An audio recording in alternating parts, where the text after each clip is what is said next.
Trump has an attitude toward New York City that he will never get over. He'll take it with him to his grave. Please let it be soon. And the reason Trump hates New York City is because he never could break into the elite 1% circles or 5%, whatever you want to call it, in New York City. Now, he wasn't entitled to break into it because he was a con artist and a liar and a cheat, a thug and a thief, which all of them are, but he was more blatant about it. And he was obnoxious, uneducated, a stupid man, an ignorant man, just a nasty man. So the upper echelons, the top of New York society, never welcomed him, even though he claimed to be a billionaire, which he is not. He is not a billionaire. He's a multimillionaire. You know, a million here, a million there. Soon you're talking about real money, right? But he's just such a jerk ass. So because of that, because he was from the Bronx, I guess he was from the Bronx, right? And if you live in New York City, as I have friends who do, the Bronx is kind of like, really? You're from the Bronx? All right. And I don't buy into that elitist bullshit, but that's the way it works in New York City to a degree. It certainly did with Trump growing up. So because of that, Trump has always had just a real shithole of an attitude about New York. And now that New York City is desperately in need, Trump is giving them the middle finger because he's a petty son of a bitch. New York City has become the epicenter of this epidemic in the United States. And if you watch Governor Cuomo every day when he has his PowerPoint Q&A session with the media in New York, you see a leader at work. I don't agree with Cuomo on everything that he talks about now or in the past, but he's showing leadership. And for the most part, I agree with his policies. Certainly not all. Okay, 70%? Can I go that far? But every day he holds this press conference. I think it's every day. I've been watching it every day, most days. And his presentation is at the same time, it's compassionate, it's empathetic, it's tough guy, it's insistent, it's demanding, and it's leadership. So Trump will never be a leader. Trump is a fucking coward. Trump is a belligerent, pushy, 70-something-year-old prick. One thing he will never be is a leader, like Obama, like Cuomo, like anybody who has been a leader. Trump does not qualify.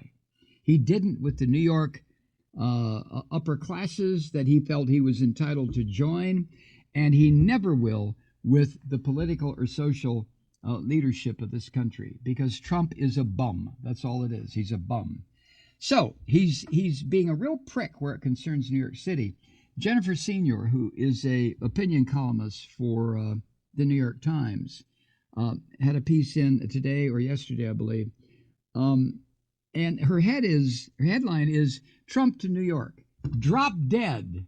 That's kind of like, if you remember Gerald Ford when he was president in 1975, when the city of New York was faltering on the brink of insolvency, and New York City begged Washington for help and was brutally rebuffed, just said fuck off by Gerald Ford. What a prick. Nobody ever elected Gerald Ford a president.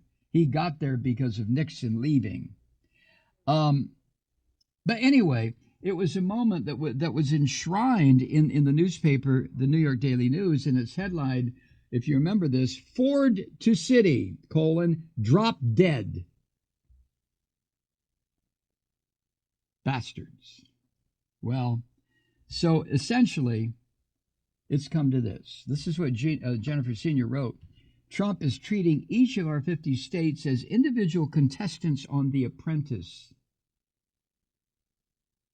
He's pitting them against one another for scarce resources. I fucking hate this man, Trump, with a depth of hatred that has no bottom.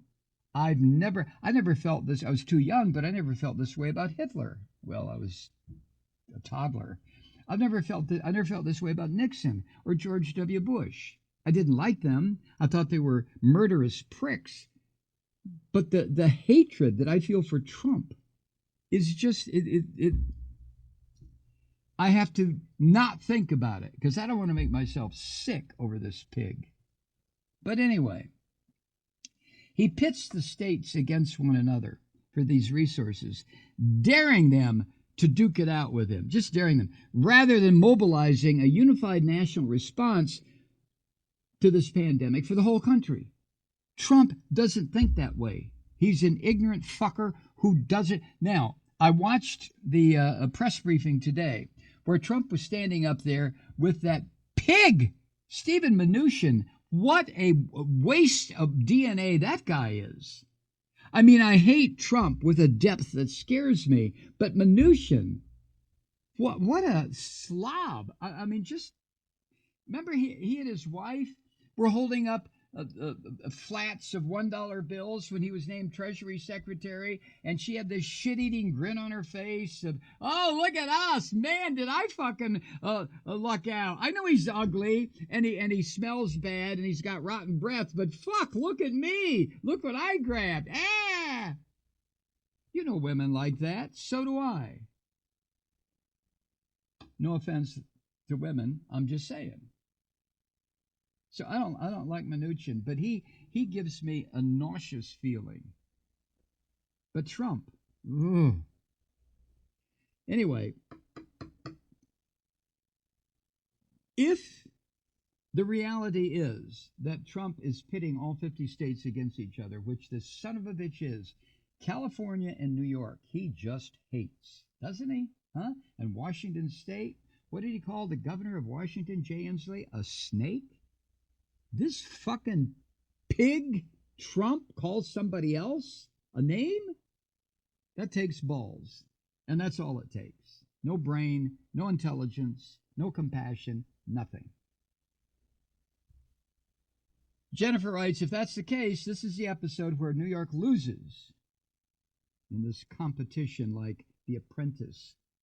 The coronavirus is whipping through the state, especially New York City, at a terrifying rate.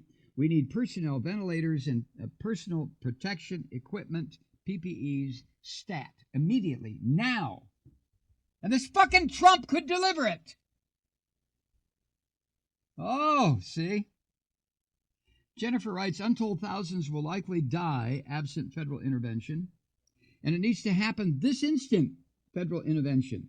Not just for the good of the city, but for the nation.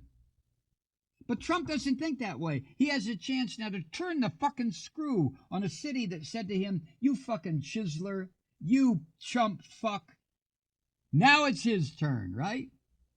And nobody ever said that to him. They just ignored him. He was ignored. We're concerned the way he wanted to be acknowledged. He was ignored. Tuesday morning, Cuomo confirmed that FEMA would be sending the state only 400 ventilators. 400! What's that, for one wing of one hospital, maybe? When the wave really breaks? 400, when Cuomo has said we need 30,000.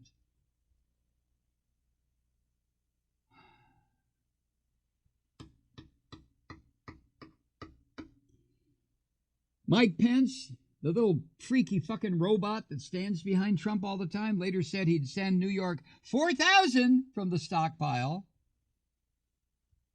You need 30,000? We'll give you 4.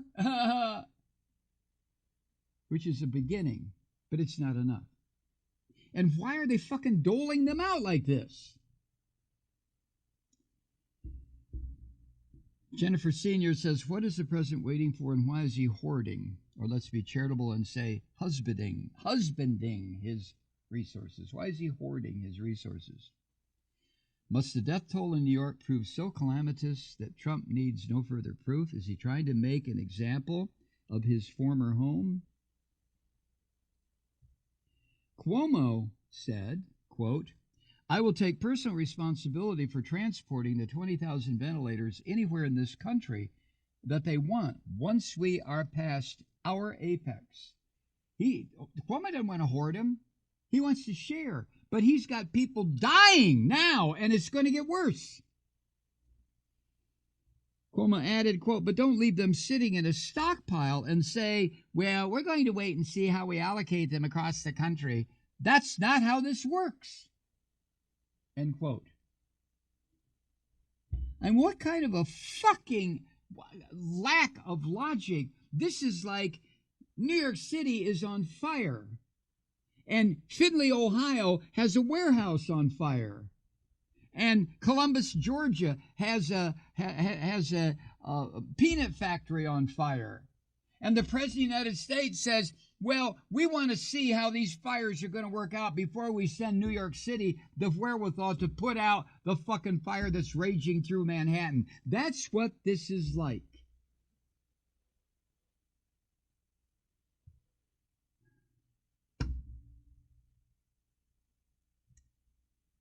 Jennifer then writes, it would be one thing if other states were in the same dire position as New York, but they aren't.